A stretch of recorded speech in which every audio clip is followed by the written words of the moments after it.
Hi everyone, welcome to Chef AJ Live. Today you're with Saturdays with Sharan, which occurs every third Saturday of the month.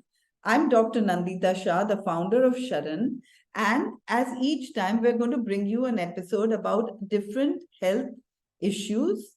Today's issue is about aches and pains and migraines and how you can deal with them. And as usual, I have with me other facilitators and consultants from Sharan, and they're going to give their testimonials. All our facilitators and consultants have personally done this practice and have experienced the benefits, and that's why they're with us. And so they are also very passionate to share the message. So you'll be hearing from them. And at the end, we also have a special cooking demo for you. And this is Paneer Makhani. And this is going to be done by Rachna, but obviously this is vegan. And so we are not going to use paneer, but tofu instead, but it will taste just like paneer makhani. So if you've been to those restaurants and you enjoy this kind of food, then you will be able to make it at home after this. Now, I'm going to share my screen right now. SHARAN stands for Sanctuary for Health and Reconnection to Animals and Nature. And, animals in nature know how to be well, but often we don't. And that's because we are living according to our culture, our society, and advertisements rather than to our instincts. So, if we were to consider our instincts, this is our topic for today, then we would eat in a little different way. Sharan has a 5-point plan for nutrition. One is plant-based. Why plant-based? Because instinctively, we are attracted to plants. If you were on a farm or an orchard and you see fruits and vegetables, instinctively you feel like picking and eating them. That's because these are the foods that we could eat raw. All the animals in nature eat raw. And those of you who have already attended some of our other programs, you already know this. So this is just a revision that you can skip. If you see a chicken walk by or a goat or a cow, our mouth doesn't water, right? Because we can't pounce on those animals like a true carnivore or omnivore and tear them apart and eat them raw. So they're not our food, right? Every mammal produces milk only for their young, and we are not cows, and so it's not our food. That's why we're plant-based. Why are we eating only whole foods? Because all the animals in nature eat foods that are whole, but we are the only species that makes our food less nutritious by refining and then eating. And nutrients are the spare parts for healing. So we really need to eat high quality foods with all their nutrients. So we don't want to eat anything refined. And you can learn more about that in some of our other episodes. And then we're the only species that sprays our food with poison so that other animals don't eat it. And then we eat it. We know that chemicals are hormone disruptors, carcinogens, and definitely not something that nature planned for our body. And so it's really good to stay away from them. And therefore, I would highly recommend organic. Vitamin B12 and vitamin D should be checked and supplemented if they are low. And honestly, these are the only nutrients, if you're on a high quality, nutrient dense diet, that you may lack.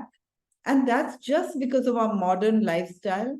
And you can learn more about the reasons for vitamin B12 and D deficiency in another episode that I've just done.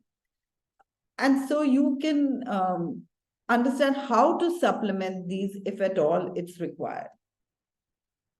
Now, before we talk about aches and pains, let's talk about the pain pathway.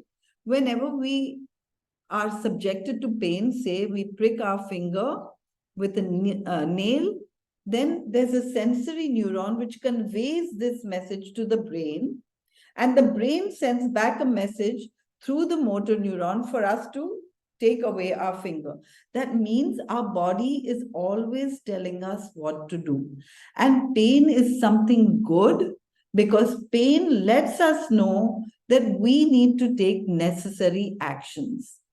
Now, usually the necessary action that we take when we have aches and pains is reach out to painkillers. But that's not the best action we could take. Our body actually tells us what to do, and we're going to learn more about this today. But let's just look at painkillers first. Painkillers could be many, like just regular painkillers like paracetamol, or non-steroidal anti-inflammatory drugs like ibuprofen and aspirin and diclofenac. And then antidepressants are also used as painkillers by so many doctors. So amitriptyline and sertraline, and there are even others. And then opioid painkillers like codeine, morphine, or tramadol. All of these are different types of painkillers. We'll discuss them one by one. So paracetamol is basically the safest one, and it comes under the trade names of Panadol, Calpol, Dolo 650, Crocin, Tylenol. And side effects are very rare. There can be allergic reactions, and since every medicine we consume has to be broken down by the liver and excreted by the kidneys, it can be a load on the liver and kidneys as well. Non-steroidal anti-inflammatories like ibuprofen or aspirin are commonly used, but they have more side effects like stomach pain, heartburn, indigestion, acidity, ulcers. And so usually if they're taken long-term, they're usually taken with an antacid. And then they can also raise our blood pressure, and they can have long-term effects on the heart and kidney. And then antidepressants. These are some of the common drugs used as antidepressants, and you may not see these names right away because your medicine may have a trade name, but if you look at the ingredients, you will find these antidepressants or others. And the side effects of these can be many: dry mouth, blurring of vision, constipation, drowsiness. I see this in many of my patients, weight gain. I've seen people put on weight just because of the medicines they're on, and it's hard to get off. Excessive sweating, especially at night. I saw a patient who was on antidepressants, and the bad part about antidepressants is that they're also addictive. And so it was really difficult for her to get off them.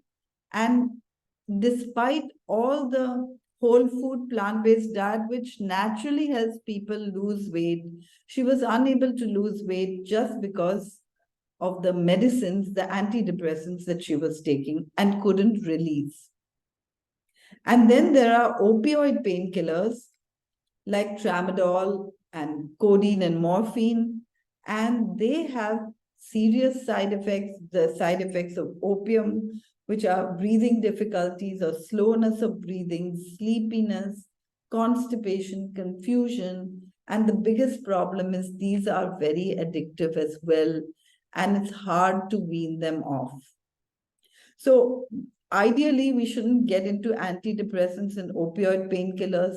And truly, all painkillers are a little addictive. And, you know, when we're used to taking painkillers, the minute we feel pain, we reach out to those painkillers because of that nature of theirs. We just want to get rid of the pain. Our body, in order to make us reach out to painkillers, makes us feel the pain more. And I just want to tell you that, like, I had an accident and I went to the doctor, and the doctor told me that checked me up, and luckily I didn't have fractures, but I had various injuries. And being a doctor myself, I knew that all I wanted to do was clean the wound and allow it to heal. The doctors gave me painkillers and anti-inflammatories and other medicines. But when I told the doctor, I don't want to take these, he said, fine, you don't need to. So often we don't realize that these are not necessary in order to heal. I never take any of these medicines. I haven't taken painkillers my entire life. I haven't even taken painkillers post-surgery because I feel that pain is something that our body produces in order to tell us something. And I want to listen to my body. And I know that when pain decreases, it's a signal that body is getting better and better. And I want to know the pace of my improvement as well. And so I never take painkillers. Anyway, I'm going back to my screen share. So the main reasons to avoid painkillers is number one, they never address the cause, right? Like if you take painkiller for headaches, it just removes the symptom, but it doesn't address the cause of the headache. But if we remove the cause of the headache, and this is what those of you who've been attending these programs, you know that this is always the method we use. Understand the cause and remove it. So painkillers never address the cause. They are addictive.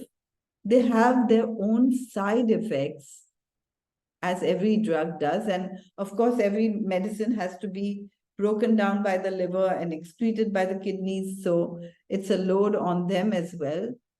But most importantly, you can take a painkiller and then make movements that you would never be able to do because of the pain if you didn't take the painkiller. So the body actually produces pain to force you to avoid making certain movements so that if you don't make those movements, it can heal. But if we take painkillers and keep making those movements, we won't be able to heal, and then the pain can become chronic. For example, someone has a backache and they keep taking painkillers, but the body has produced a backache to tell us something. And we go on taking painkillers, and now the backache becomes a chronic backache because it never healed. So pain allows us to understand what we need to do in order to heal. So to remove the problem, we should always address the cause and never the symptoms. And painkillers only address the symptoms. So what are the causes of pain? The causes of pain can be injury or inflammation or lack of oxygenation or functional and structural disturbances as well. Like, for example, if you have diarrhea, you may have pain in the intestines because of inflammation, but this is a functional disturbance. The body tells you through the pain, perhaps not to eat anything for the moment or just give your digestive system rest. And there could be structural disturbances, like even tumors or growths, and the pressure from the growth can cause the pain. For example, polyps in the uterus may cause pain, or when you have metastasis in the bones, the pressure from the metastasis can cause pain. So it's a signal that things are getting worse or something is there that you need to diagnose. Now we'll talk about these one by one. Obviously, today we won't be able to talk about all the different kinds of pain because pain is a symptom that our body produces in order to tell us something is wrong. But we'll talk about joint pains and backaches and migraines mainly. So whenever we have an injury, what we should do is clean the wound and cover the part. Often, what we do is put a whole lot of antiseptic on the bandage and then cover the part. And that actually slows down the healing because the antiseptic not just kills the bacteria, but also comes in the way of the new cells that are forming. It doesn't allow healing to occur quickly. So the best thing is to clean the wound with an antiseptic and then just cover it so that there's no more chance of sepsis. Minimize any movement that causes pain. And this can be seen most easily in a fracture where the two bones shouldn't separate. And so the body produces pain whenever you make movements so that you won't make the movement and so that the fracture can heal. Also, we want to avoid painkillers and anti-inflammatories just for the reason that I explained to you right now. We want to heal from within, and we want to support surgically or, with a splint or a plaster or anything if it is needed. Like, for example, if you have a fracture, you might need surgical intervention, you might need a plaster. So any of that, if it's needed, or even just a splint or a crepe bandage, whatever is needed can be used to support. Now, inflammation. Inflammation has a name. It's itis in medical terms. So, for example, if you have inflammation of the joints, it's arthritis. If you have inflammation of the cartilage, it's chondritis. Inflammation of the back, spondylitis, or the spinal column, spondylitis, or inflammation of the tendons, tendinitis, or of the liver, hepatitis, pancreas, pancreatitis, meningitis for the meninges in the brain, gastritis for the stomach, pneumonitis for the lungs, and vasculitis for the blood vessels. So whenever you hear names like this, it just means inflammation of that part. And the causes of inflammation can be injury. Whenever we get injured, the blood rushes to that part in an attempt to heal, or an infection, or inflammatory foods can cause aches and pains all over the body. And these are free radicals that are found in animal products like meat and dairy, but they're also found in packaged foods and chemicals and certain acidic foods like tea and coffee. Sorry, not tea. Certain alcohol, for example.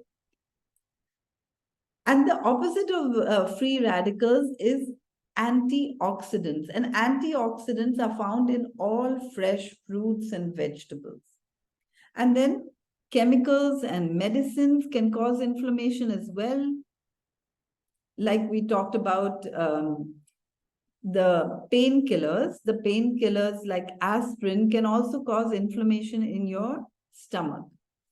And acid-yielding foods like sugar and tea and coffee and colas and alcohol, these are also highly inflammatory.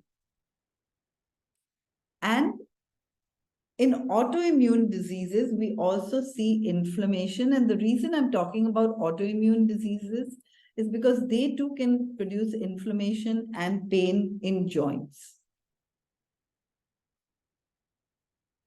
Now, before I go into this, I'm going to introduce you to Dr. Suman. Dr.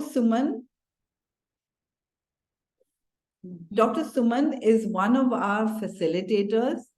She came to our 21-day retreat where she had transformational changes in her health. She and her husband both came, and she's really good at removing all the chemicals. So she grows her own fruits and vegetables, some of them. She grows microgreens.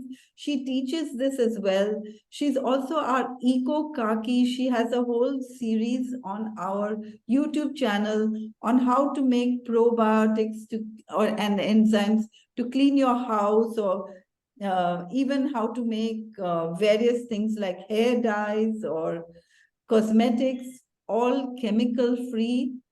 And Dr. Suman, it's so lovely to have you with us. And would you share your pain story with them?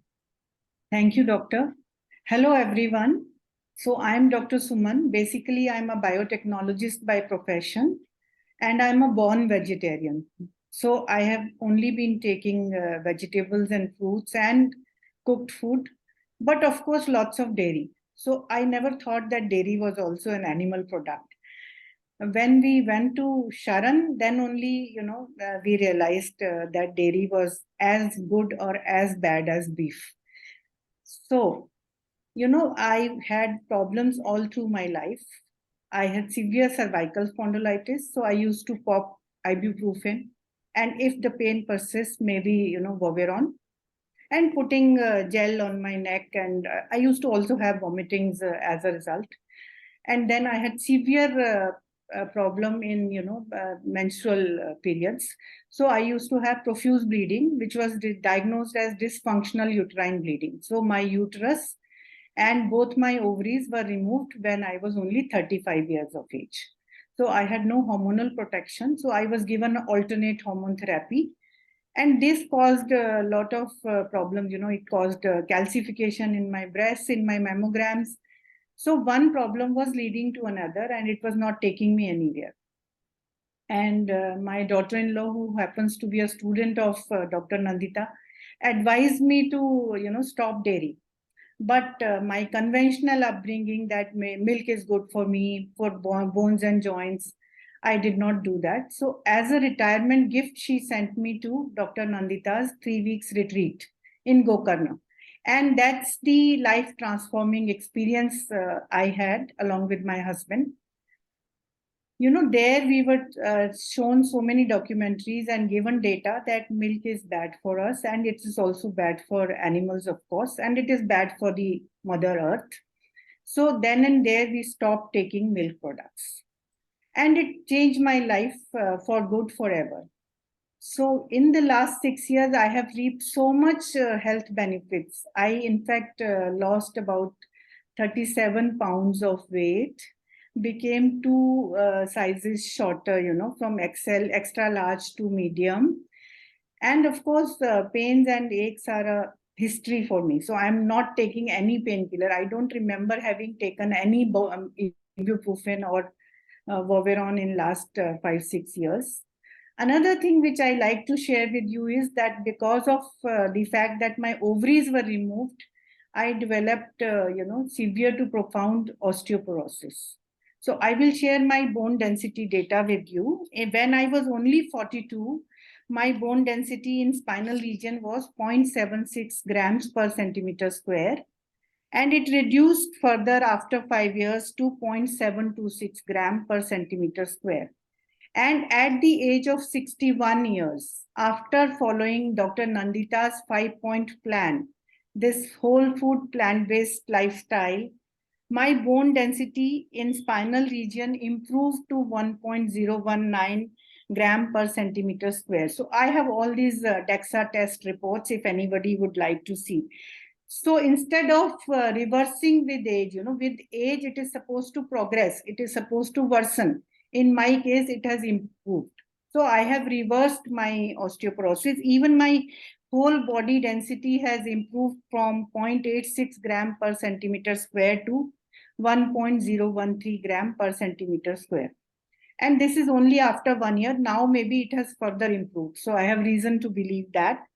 Another thing I like to share with you is that my C-reactive protein, which is a marker for inflammation, this test report was done by Dr. Nandita when we landed at the Gokarna retreat. So on the second day, it was 5.2 milligram per liter. And after about 18-19 days of whole food plant-based diet, it reduced to 4.1 milligram per liter. And again, after 6 years, I have repeated on July 27, 2023, this year, last month. So it has come down to 1.4 milligram per liter. So it's like a perfect, plus and win-win situation for us. And we are not missing out on anything because Dr. Nandita and her team have taught us alternatives, dairy alternatives. So we can make curd, we can make peanut butter, we can make coconut butter. So we are not missing out. We are actually eating oil-free food, but that tastes much better.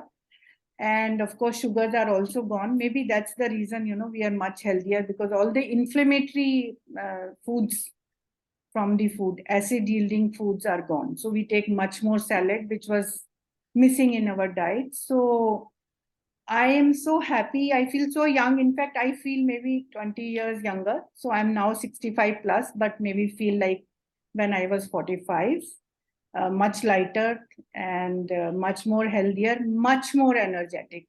So I have a request to all the listeners of this, that please try this diet. Dr. Nandita is not prescribing any medicines which are bad for us. She is only prescribing us natural foods, good foods, which the God and nature designed for us. So please go ahead and try it once and reap the benefits. Thank you so much. And I am really grateful to Dr. Nandita for showing us this path and holding our hand. And both of us have benefited immensely. We are off all medications. Thank you. Thank you, Dr. Suman. That was really awesome. And since I know you, I know that it's all true as well. So congratulations for all you've achieved, because you have done it sincerely and you have reaped the benefits. And that's true that your inflammation marker, the CRP, has gone down tremendously. Congratulations for that. Thank you. Okay, so I'm going to go back to my screen share. And here's an image of a healthy joint. This could be any joint in the body. It's just showing how a joint looks from inside. A joint is where two bones come together. And so that's where the movement can occur, because a bone is just one piece, but between two bones is where the movement occurs. And so these two bones are capped with cartilage. That's so that the bones never touch each other, hopefully. And all this joint is lubricated by a synovial fluid, which is a jelly-like substance enclosed in a joint capsule. And here you can also see the muscle and the tendon from that muscle that inserts into the bone and allows that movement to occur. So the muscle has to come from the one bone and insert it into the other bone so that it can produce that movement. And here's a healthy joint that could be any joint in the body. In fact, even the back is similar, where you have various vertebrae that are between the vertebrae. There's an intervertebral disc that is soft and that is non-bone. And if there's not enough blood supply, or if there's injury to the disc can prolapse. It can cause pressure on the nerves. It can cause pain. And this is just because there's not enough space now between the vertebrae, because the disc has got eroded. So that's what we want to avoid. And before I go on, I'm actually going to share, I'm going to invite Rachna. Rachna is one of our facilitators. And Rachna was my patient, and then she even came to our 21-day retreat later.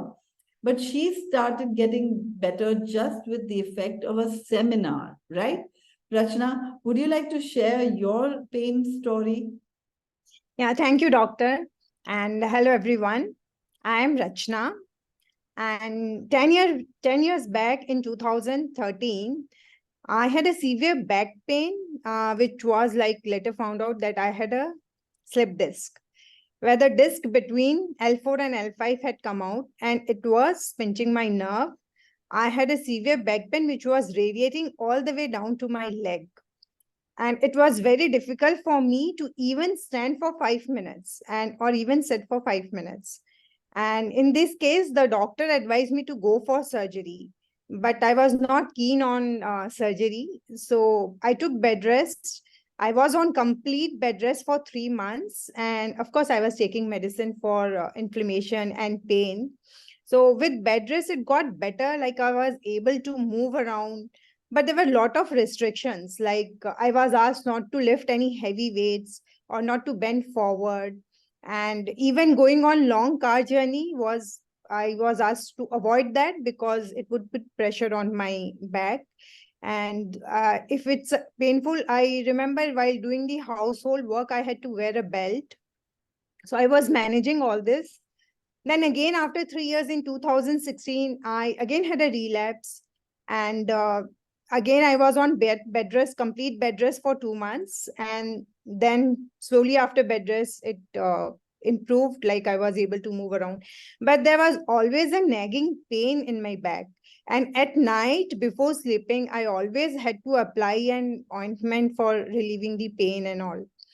And then in 2018, I came to know that there's a seminar by Dr. Nandita here in Hyderabad on reversing diabetes and hypertension.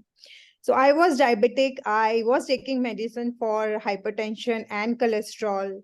So I attended this seminar and I took consultation with Dr. Nandita. And within 3 months, I stopped my medicine for hypertension and cholesterol. And soon, like after following this whole food plant-based, I started following all Sharon 5-point plans. And being a vegetarian, I only had to quit dairy and dairy products. And of course, I started cooking without oil. My day-to-day cooking also without oil. And started on having green smoothies, what Sharon recommends. And slowly, I noticed that the pain, my flexibility increased, and it was not that painful. And like over this years, following this lifestyle, I am completely free of all the medicines. And in this process, I also lost 28 pounds of my weight. And I'm more energetic now. And I'm completely free of my back pain. Like I don't have any pain. And last year, I attended the retreat by Sharon at Gokarna, 21-day retreat, where we go for trekking. It was like a 10-kilometer trekking, all uphill, downhill. And I was really amazed at myself that I could do it effortlessly, like without any pain. Even after doing on next day, I did not had any pain. And my energy levels are high. And my family is also following, and this whole food plant-based. And we are not missing, as Dr. Suman said, that we are not missing on any thing. We like my daughters, of course, they are young and they want to eat all cakes, pizza, pasta. So I make everything whole food plant-based and they enjoy it. And my daughter also got rid of her PCOD problem by being on whole food plant-based diet. And I feel like I have gained my health back, because when I was on complete bed rest, like for 3 months, unable to move, I used to like wonder whether I'll be able to live a normal life. But I'm so grateful to Dr. Nandita and her Sharan lifestyle that today I'm free of all my pain and with a lot more energy. So thank you, Dr. Nandita, and thank you so much. Thank you. Thank you, Rachna, for sharing this, and also for letting, I know how enthusiastic you are to let people know how much better you are. So that, thank you for all of that. And, knowing Rachna over the years, I've seen like, it's just because of the effort that she put in that she's got these amazing results. So congratulations for all of this. Thank you, Doctor. Okay, so I'm going back to my share. And so, here you can see that severe pain, back pain, where she was recommended a surgery could be avoided and she can come back to completely normal life just by making lifestyle changes. And that's because it helps to bring better circulation to that part of the body, actually to every part of the body, because when we don't consume oil and we consume high fiber foods, then the circulation automatically improves, and we'll be looking at that today. The other important thing that we learned is that both Dr. Suman and Rachna were vegetarians. And vegetarians and non-vegetarians get the same diseases because meat and milk have the same properties: high protein, high fat, and no fiber. So whether we're vegetarian or we eat meat, as long as we consume animal products with no fiber and high fat, disease is bound to occur. And that's just because it's not our food, right? Like a carnivore will benefit from eating animal products, but we won't because it's not our food. Now, gout is another disease that's very common, and it causes redness and swelling of the joints, and they become hot, and it's very painful. And the main reason for gout is uric acid crystals that accumulate in the joint. And this is because of excess protein in the diet. We often think that protein is good and more protein is better, but that's not true. Protein, especially excess protein, is harmful. And excess protein usually comes from animal products or dairy. When we eat plants, and if we eat whole plants, we're unlikely to eat excess protein, and that's because of the fiber in the plant. So you can't overeat. Also, we should avoid alcohol for gout and sugar as well. And I've seen so many cases of gout where we work with our 5-point plan, and almost, soon after putting on, being on a 5-point plan, the gout disappears. In fact, this reminds me of one patient who has chronic kidney disease, and he also had gout. And in both chronic kidney disease and gout, uric acid levels can be high. Anyway, but everything got better being on a SHARAN lifestyle. And then he went on a tour and somebody offered him some food, and he said, okay, only once. And immediately he got gout pains again. So that made him realize our body is always speaking to us. Our body tells us, hey, this is the reason you're getting this trouble. And so if we listen to our body instead of reaching out for painkillers and make the necessary changes, these things will never happen. So he really got it. In fact, sometimes making a mistake can be good because he understood now that this is the cause of my problem. And if I stay away from it, I'll never have gout, and my kidney problem will be under control as well. Now, rheumatoid arthritis is another common problem. And rheumatoid arthritis is an autoimmune disease. And when we have an autoimmune disease, it means we have antibodies that are destroying our own tissues.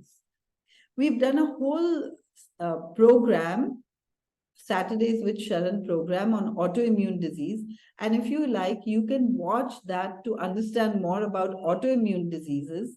But in autoimmune diseases, there's also inflammation because of this destruction.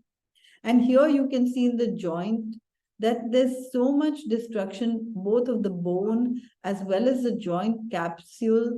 And rheumatoid arthritis usually occurs in the small joints. And the joints become swollen and tender. And usually the pain is in the morning. It's more in the morning. It reduces on movement. And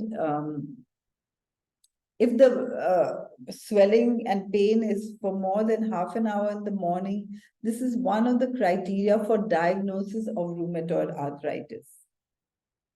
And then because it's an autoimmune disease, there's severe tiredness or fatigue and a general feeling of being unwell. And there are many autoimmune diseases, that have joint pains or pains in different parts of the body, ankylosing spondylitis, psoriatic arthritis, juvenile arthritis, idiopathic arthritis, lupus, fibromyalgia, polymyalgia rheumatica, and even multiple sclerosis. So this condition causes inflammation in the body, destruction of various tissues, and the body informs us of this by producing pain. And so we should consider pain as something good because the body is producing pain in order to let us know, hey, something is wrong, you need to make changes. And if you see our talk on autoimmune disease, you know that the most important changes that we need to do is remove the foreign protein that can enter our body either through vaccinations or through animal proteins that are not suitable for us, or even through wheat. You know, wheat, when we see fields of wheat, our mouth doesn't water because we can't pick the wheat and eat it raw. It's actually not our food. And so we should minimize these foods in autoimmune diseases. Now, before I go on, I want to invite Sharanya. Sharanya has been our facilitator for a short period of time, but she has done a lot of work. Sharanya suffered from multiple sclerosis and she wanted to get rid of that. She was on a lot of medicines, and so she took a consultation with me. Sharanya, would you like to share that story? And Sharanya also now does various programs which help people both on the physical level as well as the emotional level, because all her programs are actually a true message from her heart, because she's teaching people about things that have helped her. Right, Sharanya? Yes, doctor. Okay. Thank you, doctor, for introducing me and giving me this platform to share my story. I'm Sharanya Abhishek. About 7 years back, I got diagnosed with this autoimmune condition called multiple sclerosis. I didn't know what an autoimmune condition was or what multiple sclerosis was. When I read about it, it was very scary. I was put on immunosuppressants, steroids, and 20 other tablets every single day.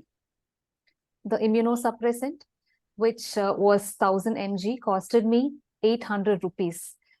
And you can imagine how much it would have costed me per month. And apart from the tablets, the doctor's visits, the MRI scans, the wait at the doctor's office, all of them took a toll on my body and my mind and my family. That's when we were looking for alternatives, and I found Dr. Nandita and this wonderful organization called SHARAN. I took a 1-hour consultation with her, and that 1 hour changed my life for good. In 9 months, I was able to stop all the tablets which was prescribed for me for the rest of my life in a very slow and steady manner with the guidance of Dr. Nandita. It's been 5.5 years since I'm medicine-free. An autoimmune condition, medicine-free, it's unbelievable, right? And but I know this is a very progressive disease, but I've had my pains and aches all over my body in all these years. I had pains on my knees and my hips, my breasts, my left shoulder, my left ear, and my head.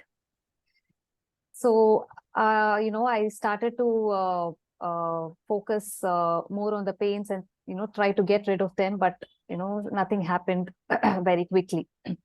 Then one day I realized when I cut down on grains, my pains were getting better. So I cut down on grains. Then when I realized when I cut down on the cooked food, when I increased my raw portion, I was getting better.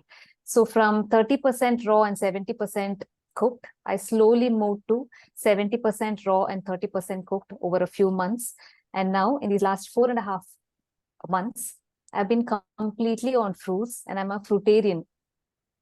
And 80% of my pains have completely gone, have vanished. The pains that were bothering me for almost 4.5 to 5 years have almost gone. And I can't even imagine, I don't even imagine I will feel something like this. It's like rebirth for me. And apart from this, I also took care of my other physical health parameters. I'm a yoga practitioner. I practice yoga every day. I run sometimes 7 kilometers also I have done. So when I got this question, why did I get this autoimmune condition? I started to focus on my emotional health as well, because I thought that was where my autoimmune condition started. So I did regular meditation, then practiced Heal Your Life by Louise Hay techniques. And my latest discovery for my emotional health is Ho'oponopono. So with physical health and emotional health, everything in place, going hand in hand, and I'm in the pink of my health and I'm the happiest ever. So this is my story. And now I'm able to climb up and down the stairs without any pain. I'm able to sit down and up from a chair without any pain. I'm able to cycle. I just got a cycle recently. So I'm living my life to the fullest. Thank you so much, Dr. Nandita, for kickstarting my journey. And thank you so much for all your guidance anytime and every time I asked you for. Thank you so much. Thank you, Sharanya, for sharing that story. And, it's important to note that autoimmune diseases take a long time. It cannot get well in a matter of weeks or days, but it's a process, and Sharanya has done such a great job. And also what's important to note is mind and body are always connected. And so we are on this planet just because we have to keep working, right? But what is important is that pain was I always say that disease is the path to personal growth. Sharanya's disease was her path to personal growth. And so if you have aches and pains, just thank your body that it's able to let you know that you've got to make some changes in order to get well. And once you do, it'll transform more than just your physical health. It'll transform your whole life like it did for Sharanya. Okay, I'm going to go back to my screen share. So, a lot of the pains are caused because of compromised blood supply. Over a period of time, our arteries, which are fully open, gradually get narrower and narrower. And this is because when we consume fat in any form, it goes easily into our bloodstream, thickens the blood, and that thickened blood injures the fragile artery walls, and those injured walls are bandaged with cholesterol, and over a period of time, there's cholesterol accumulation and the arteries become narrower and narrower. As the arteries become narrower, the heart has to push harder in order to get the blood everywhere.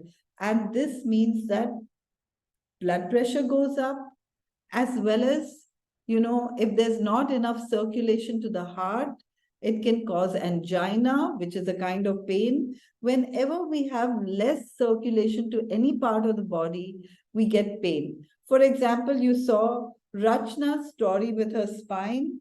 That improved just because her circulation to the spine improved. Or Dr. Suman's pains improved just because the circulation to the joints improved and because she lost weight. And so, every part of our body requires a good circulation. And if you have less circulation to the joints, you can get pain there. If you have less circulation to the back, you have pain there. If you have less circulation to the head, you can have headaches. And so what we want to do is improve circulation. And in order to improve circulation, we need to remove that plaque buildup. And this can be done by making our blood thin.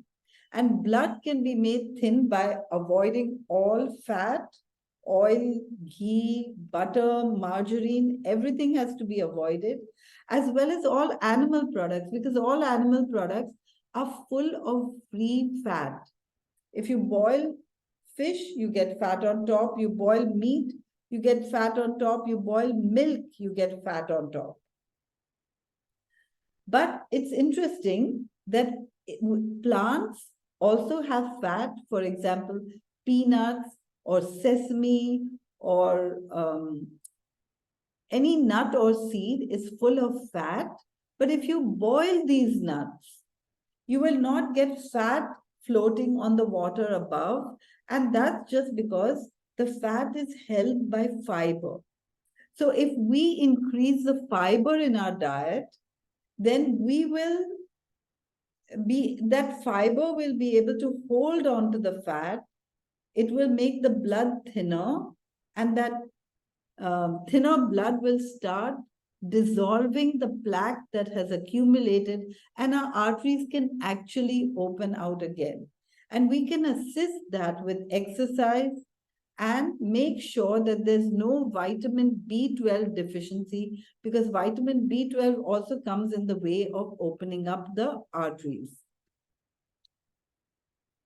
Now, osteoarthritis is the most common form of arthritis, and this is caused because, like what Dr. Suman had was a kind of osteoarthritis, and this is caused because of lack of circulation, which causes the cartilage to get thinned, the bones to rub against each other, the synovial fluid is not as good as it should be.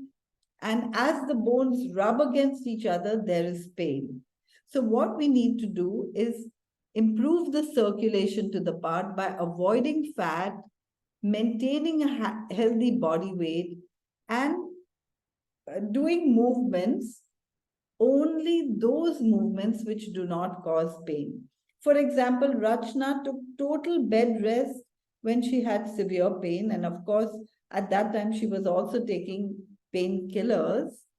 But if we reduce our weight and do only that exercise which doesn't cause pain. For example, if you have knee pain, perhaps swimming would be a good exercise so that the joints don't rub against each other, and yet you're getting exercise which improves circulation. Remember that Dr. Suman also had osteoporosis, and osteoporosis can only improve with improved circulation. So this is so very important. Now, we are going to talk about one more kind of pain, and that's migraine headaches. And when we have migraines, we have severe throbbing, pulsing pain in the head, usually on one side of the head. And it's often accompanied by other symptoms like nausea or vomiting or extreme sensitivity to light or sound. And there can even be triggers that trigger that migraine. And usually the cause of the migraine is lack of circulation. So cheese, chocolate, fatty foods, when we consume them, instantly the circulation becomes worse and we can end up with these kind of migraines. Also, dehydration, like being out in the sun can also cause a migraine. So don't forget that we should always rehydrate properly. And lack of magnesium can cause migraines. And if you have green smoothies or lots of greens, magnesium deficiency is almost unheard of. Then often lack of routine or low blood sugar or delayed meals can cause migraines as well. And other triggers, different people have different triggers that can cause migraine, like certain sounds or lack of sleep or lack of routine, whatever it may be for different people. And then stress and emotional disturbances also cause migraines. And so we should, you know, as you saw in Sharanya's case, mind and body are always connected. Now, before I go ahead, I want to introduce you to Rashi. Rashi is our consultant, and Rashi also suffered from migraines. Rashi, would you like to share your story? Yes. So, hello all. I'm Rashi Tiwari, and I'm very happy to share my egg story with you all. So, it all started when I moved to Switzerland, where I was consuming more cheese and chocolate than I was back in India. And this was 20 years ago. And the frequency of my headache, migraine headache, was so much that it started with once in 3 months and it went up till thrice a month. And the headache was so bad that I couldn't do anything. Actually, I was completely shut down and I had to just lay down in a dark room until I puked. So I was really in pain and I would do anything to get rid of this pain. So I tried all types of treatments, allopathy, homeopathy, Ayurveda, home remedies, you name it. I didn't leave anything. And nothing would help me to chase away these headaches. So I was so desperate that I would try anything and everything if someone told me. So recently, when I was back in India, I attended a workshop by a Dr. Achyutam Ishwar from Bangalore, India. And I learned that just going whole food plant based might help reversing your migraine. So overnight I just switched to completely to whole food plant based. And since I was vegetarian, all I had to give up was dairy and all the products that had ingredient as dairy, like biscuits and bakery items and all that. And to my surprise, the moment I stopped consuming dairy, I never got any migraine attacks after that. However, after 3 months, I happened to consume a small bowl of yogurt with rice, as an offering in a temple.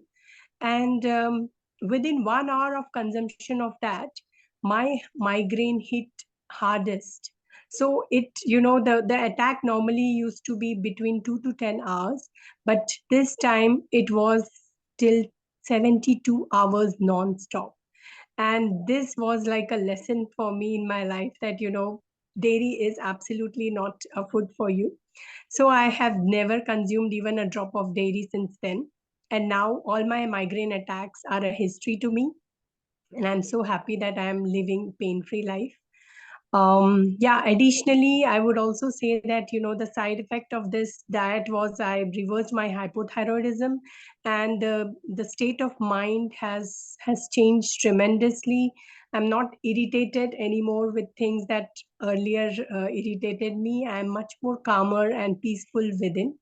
So, yeah, I hope my story would have, motivated some of you. And yeah, thank you so much. And I just want to say that Rashi has, to help other people, opened a whole food plant-based cafe in Bangalore called Zero Gelato, right? Yes, zero vegan gelatos and cafe. Yes. Yeah, and she makes ice creams and pizzas and all kinds of things so that people can get well while eating the foods they really love. So, Rashi, thank you for all that you're doing to spread that message. And I know that you're really helping people with your consultations and with your cafe. And, whenever we get well, we want to help other people. And Rashi, what your story shows once again is how grateful we should be to our body for every symptom that it produces, because disease is certainly a path to personal growth, and our body shows us the way how to get well. And mind and body are connected, and you're feeling much better in your state of mind. That is just awesome, and congratulations for that. Thank you. Thank you so much. So back to my screen share. So whenever we want to remove a problem, we just need to remove the causes of that problem. And you could see that in Rashi's testimonial. So now, what can we do to minimize aches and pains? Minimize fats. That means cut out all animal products and oils and butter and margarine. Increase the fiber. Only plants contain fiber. Make sure your vitamin D levels are good, because that affects the calcium in the body and the bones. Exercise well. rest. Rest is as important as exercise. And definitely, if there's pain, you should rest the part that's painful and not move where you have pain. And definitely avoid painkillers and plenty of hydration as well. Once again, Sharon's 5-point plan is plant-based, whole foods, organic. Vitamin B12 and D must be checked and supplemented. Now, a word about calcium and osteoporosis, because many people think that if they have a fracture or pains, they should take calcium supplements. And that's not true. As you could tell from Dr. Suman's story, she never took calcium supplements. And here you can see from this chart that the calcium content of various foods, number one, human breast milk, 33 milligrams per 100-gram portion. That means that human breast milk with its low levels of calcium is enough to produce the teeth and bones that we require, because an infant has no teeth and no bones, and yet those cartilages have to be calcified, and human breast milk is the perfect food for this. And truly, what that human breast milk has is enough calcium for us, but not too much protein. Because protein in our body is acid yielding. And when we consume something which is acid yielding, calcium is taken out of the bones to neutralize it, because our body must remain alkaline. So you can see here, that cow's milk has a lot more calcium, but because it has a lot more protein, we can't utilize all that calcium. But if you see other things in the chart, even potato chips has more calcium than human breast milk, and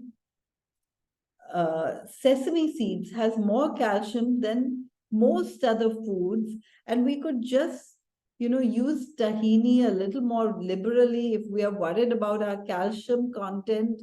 But we don't have to worry, because all green leafy vegetables, nuts and seeds contain plenty of calcium, more than we need. And so there's no known dietary deficiency of calcium in the world.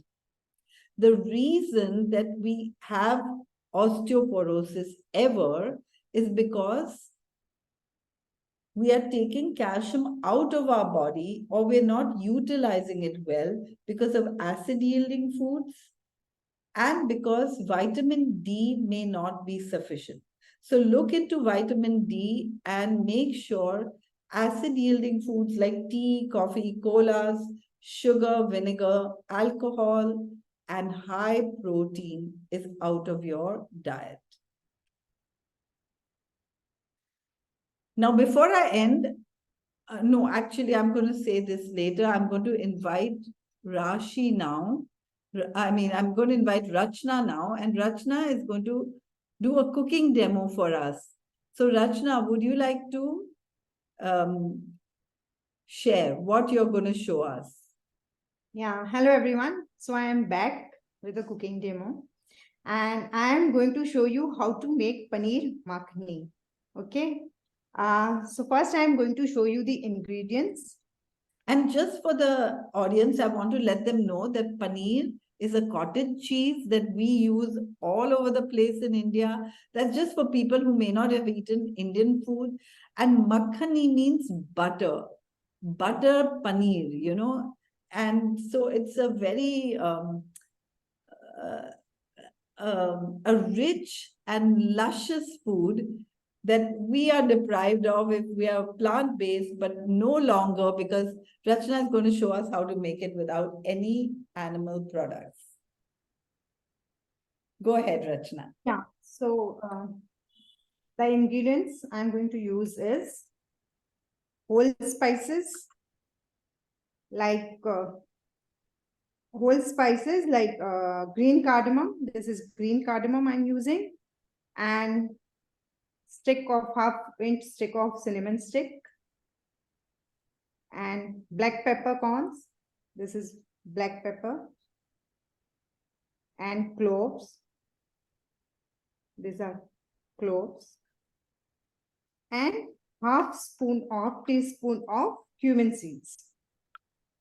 This I'm going to roast. I'll show you. And other than that, we are using turmeric powder, 4 cloves of garlic, salt, and 1 tablespoon of melon seeds, and 7 to 8 pieces of cashews. This is 1 bay leaf, and this is half inch ginger, 1 whole green chilies, and 2 dried red chilies. So first, with these ingredients, I'm going to make a tomato onion gravy. And of course, I'm also using tomatoes and onions. So the tomatoes are cut lengthwise and the onions are sliced. So first, I'm going to heat a pan. So as you can see, I'm not going to use any oil. There's no oil in my ingredient list. And I'm going to heat a pan and then roast the the whole spices like the cumin seeds, the cardamom, cloves, black pepper, cinnamon stick, and the bay leaves. So my excuse me, my pan is getting heated. So we don't use any oil in our cooking. Earlier, I used to use oil as we are conditioned that oil is necessary. But after switching to whole food plant-based lifestyle, I have stopped using any oil in my cooking. And trust me, the main dish, whatever we cook, it turns out equally tasty without oil. So I'm going to roast so I've added this cumin seeds and the whole spices and the bay leaf. And I'm going to roast it till for 1 to 2 minutes till I get the fragrance of the spices. So in India, we use a lot of spices. So I am dry roasting it without any oil.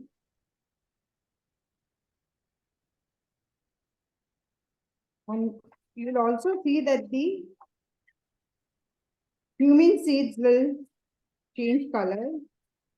It will darken a little as I am roasting.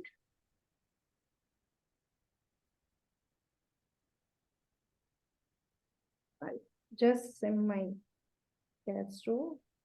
So if it has roasted, I can hear the cracking sounds. And I can also smell the fragrance of the whole spices. Now I'm going to add onion. So these are onions which are cut lengthwise. I'm using my hands are clean. So I'm going to roast the onion till the onion becomes translucent. So since I'm not using any oil, I'll sprinkle little salt on the onion. The salt will help the onion to steam. I'll just sprinkle little salt on the onion. So salt will help to release the water so that the onion does not stick to the pan.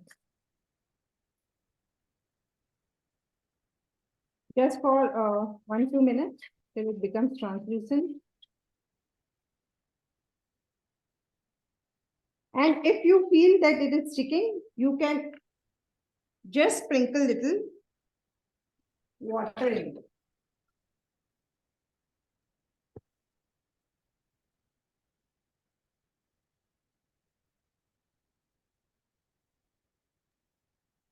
Doctor, please highlight her talking. Sorry, doctor. No, it's fine. Go ahead. Yeah.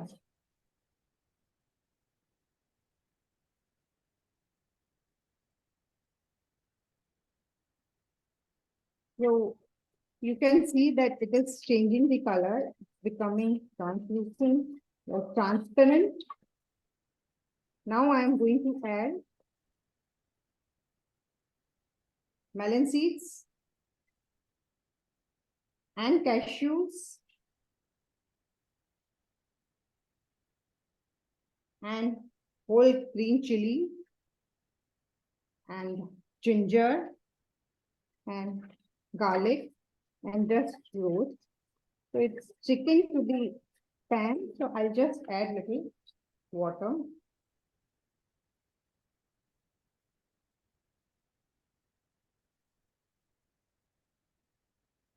And cook it.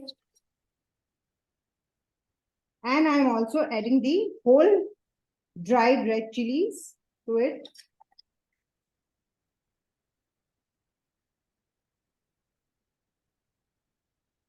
Cook it for 1-2 minutes. And then the tomatoes, I have used 3 medium tomatoes since we are making tomato onion gravy. And Rachna, we're going to be posting the recipe in the description so Yes. everyone can see it easily. Anjali, cover dena. And turmeric powder. This is I'm using half spoon of turmeric powder and some more salt. So salt according to your taste.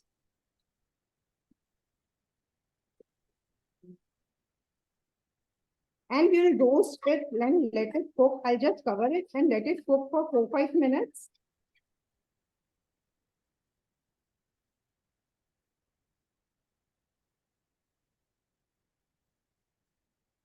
Okay. So I'll cover it and let it cook for 4-5 minutes. Then I'll add half cup of water and then cook the. So this gravy is not only you can use for paneer makhani, you can even use it for other vegetables. Like you can use mixed vegetable like cauliflower, peas, potato. Just steam it and then use this gravy. It will taste equally good. So in between, I am just stirring it.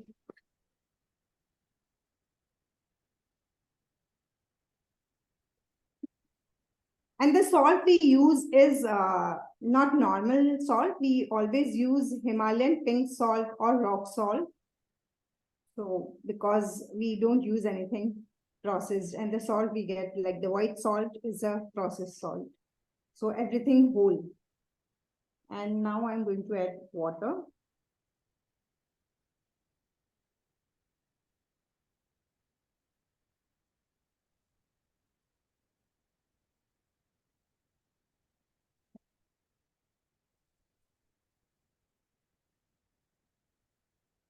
So I'm adding half a cup of water.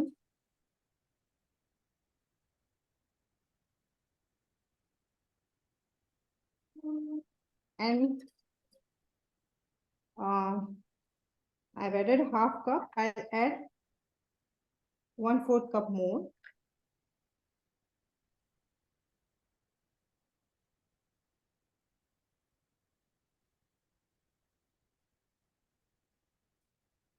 Just stir it.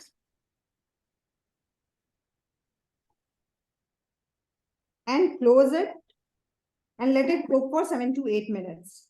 So after this, while cooking for more time, 7 to 8 minutes, the tomatoes will soften and then we have to keep it to cool it down.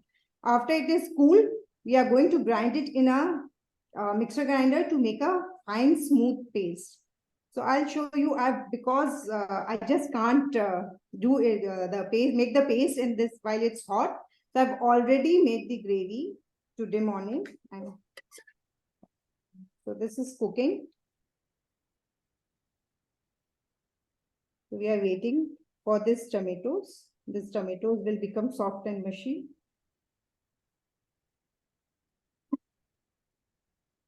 I'll just freeze the, yeah, temperature. And Now for the paneer, we don't, I mean, when we say paneer, it's tofu, because we are so used to on this lifestyle that even our tofu, we call it paneer. So I'm using 200 grams of paneer, just a pack of paneer. So out of 200 grams, 50 grams of paneer, I have grated it. This is grated tofu, sorry. Yeah, when I say paneer. So this is the grated tofu. And the rest, 150 grams, I have cut it into cubes like this. Okay, I am using an organic tofu.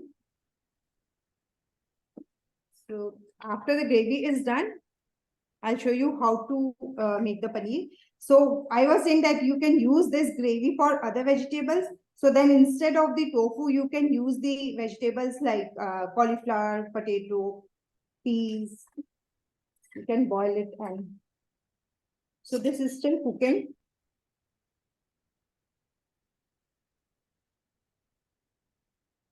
So you can see it's softening a little bit.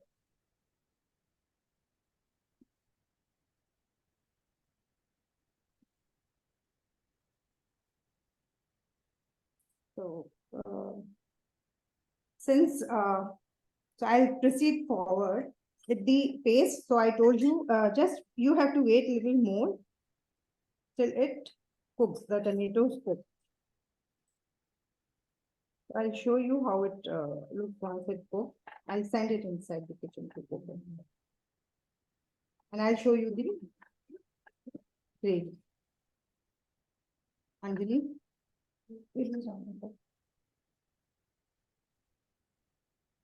So this is how the gravy looks after it is cooked and then cooled down, and then I have grinded to a fine smooth paste. So just to be clear, have you added any tofu in this? No, this Okay. is just a gravy which I had just cooked. Yeah, so then I allowed it to cool down and then I had grinded it to a fine paste. So this is the gravy. This is the tomato onion gravy which I was saying that you can use for other vegetables also. Now I am going to cook my tofu.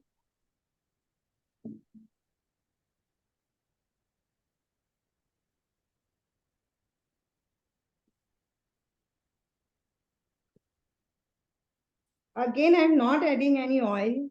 You can see it's, I'll just heat the pan. Now for the tofu, what are the ingredients? I'm going to show you. What I'm going to use is 1 bay leaf, and then these are sliced onions and salt. And we have added all the whole spices in the gravy. But here I'm going to use, this is called garam masala, and some dried fenugreek leaves, which is also called kasuri methi here. And then I am going to garnish it with a cashew cream. This is the cashew cream and of course some coriander leaves. So for cashew cream, what I have done is just soak the cashews for 4 to 5 hours and a little bit of water. Then after 4 to 5 hours, discard the water and then use fresh water to make it into a smooth paste. So instead of our cream like dairy cream and all, we use cashew cream for the creaminess of the gravy. So the pan is hot. Now I am going to add the bay leaf and the sliced onion. And again, roast the onion till it becomes translucent. And I'll sprinkle some salt, as I told you that salt will help to release its own water so that it does not stick.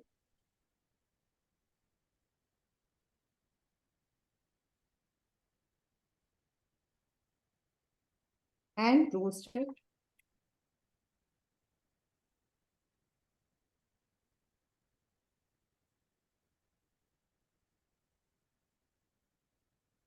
And then after the salt, onions are transparent, translucent.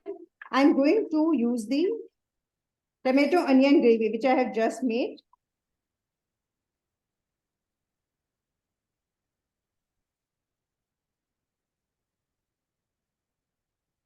So it's not at all difficult to make. You can even make the gravy beforehand and keep it, and then just use the vegetables you need.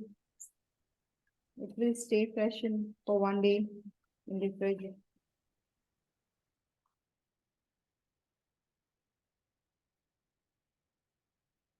And roasting the onion.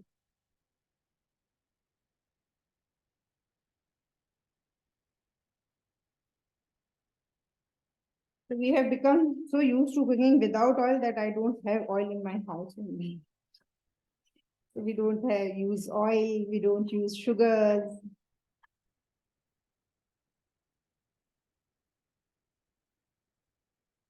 And yet everyone likes the food, right? Oh yes, because I choose this recipe because, you know, my family, I was telling you that my husband and my daughters also follow this lifestyle and they love this because you can't make out that you are not using paneer. It just tastes just has what paneer does. And in India, we are so used to having paneer. If we go to a restaurant, the first thing we order is paneer. And even if we have some party at home or anything, the first thing is paneer. I mean, paneer is like, and we have lot of variety of paneer tikka masala, paneer butter masala, and so many things. At least for vegetarians, we always think of paneer, right? Yes, for vegetarian is the first thing is paneer. And you know, so when I turned like whole food plant-based, I did not want like my family to go back to that paneer. You know, you crave for that paneer. So this recipe is equally tasty. So the onions are cooked now. Now I am going to add the gravy, the tomato onion gravy to this.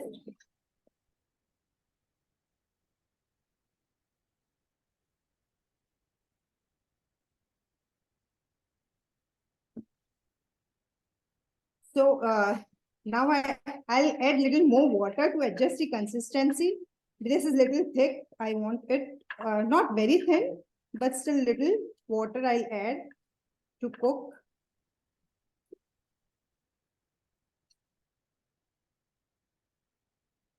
So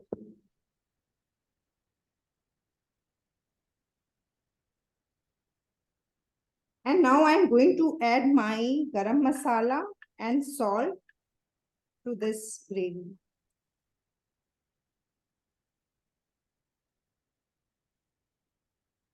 This is garam masala, you can adjust according to your taste, because if you don't like very spicy, you can add little, or otherwise like around 1 teaspoon I have added. And salt as per your taste.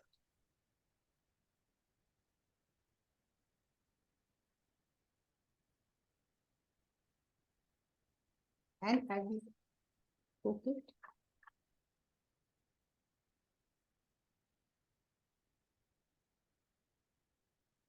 And You've already added salt once before, right?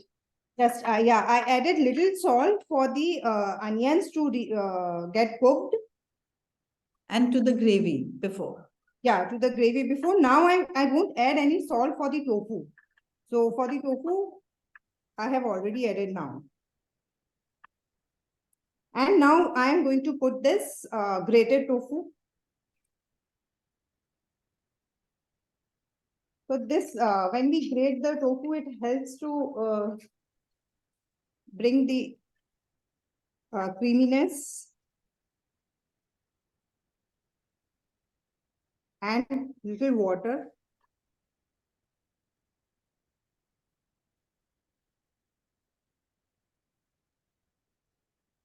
And let it cook for 1-2 minutes, because already the gravy is cooked and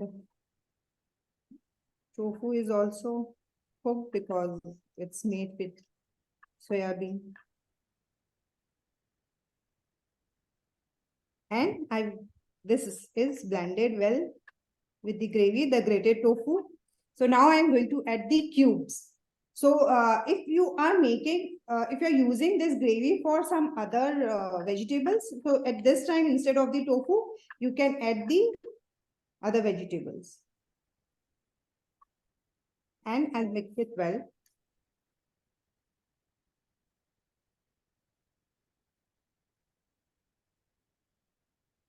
And check the consistency. If you feel that you need more water, then you can add, because I'm going to let it cook for like 1 minute. I'll just add just a little bit of water. Just only this much of water. And let it cook.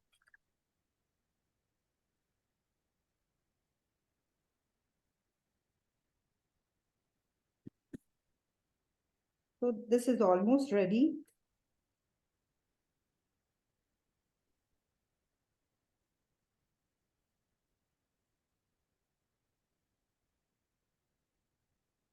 Just let it cook for some time.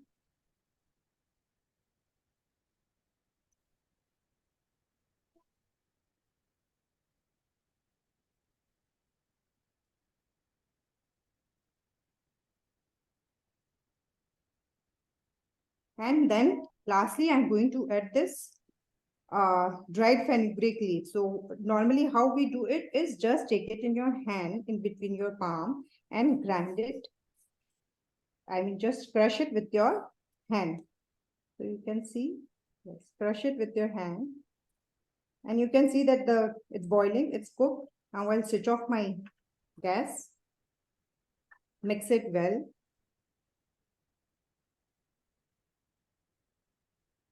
So you can see like it's looking creamy. And I'll just transfer it to a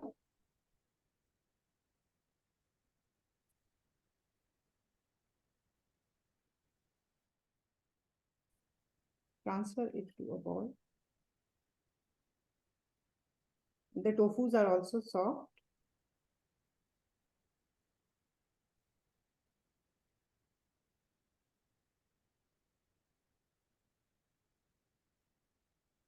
So now my mouth's watering because it's lunchtime over here at this time. Yeah, I know. So just what I have to do is garnish it with coriander leaves and a little bit of coriander leaves. Brush it with my hand. And so in India, we use coriander leaves in our cooking. It gives very good look and of course taste also. And of course with the cashew cream. This will be here. Yeah. This is my cashew cream.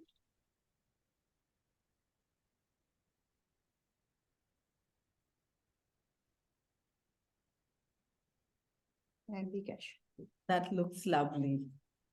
So this is my, of course, I don't want to call it tofu makhan wala because paneer makhan wala sounds like paneer. Yeah, so made of tofu, paneer makhani, made with tofu. And you can have it with rice or roti, anything, even with rice, because my younger daughter, she likes to have it with rice. And my husband and other, they like to have it with roti. So I hope you enjoy this, make it and enjoy this. Yeah. Thank you, Rachna, for that lovely recipe. I'm sure that everyone will enjoy it and they'll be as happy as your family. Yeah, thank you, doctor. Thank you so much. And thank you, everybody, for joining us. Okay, so I hope you all try this recipe and really enjoy it and have the flavor of Indian food in your home, because Sharan is an Indian organization, of course. And I'm just going to go back to my screen share and tell you a little bit about how Sharan can support you. You can see our website address at the bottom of every slide. And our website has a lot of information. You can go to the FAQ section and search questions and answers just by categories. And then we have a very informative YouTube channel as well. It's worth going in. Obviously, you can go to the YouTube channel from our website. If you subscribe for our newsletters or broadcast messages, then you will keep getting little bits of information and recipes that you can keep trying. We have lots of whole plant-based recipes on our website, about 600 recipes that are not just Indian, they're Indian and international. And they're lots of fun, and you can try it so that your whole family is happy with the food that you're making. And we have publications, and we do have two publications that can be downloaded as ebooks and can be seen anytime, or you can buy them if you want a hard copy. We also have a lot of cooking classes and events, and these can be you can view the recording even if you can't attend the whole event because of the time difference. You can definitely view the recording by registering for them. And we also have consultations, and this is the WhatsApp number for the consultations, so that no matter where you are, you can avail of consultations, which would be online consultations on Zoom or Skype or some other medium. And then we have 21-day retreats and 7-day retreats. And there have been a lot of people who come from all over the world for our 21-day retreats, where we have tests in the beginning and tests in the end. But we also have a lot of things to make this lifestyle sustainable.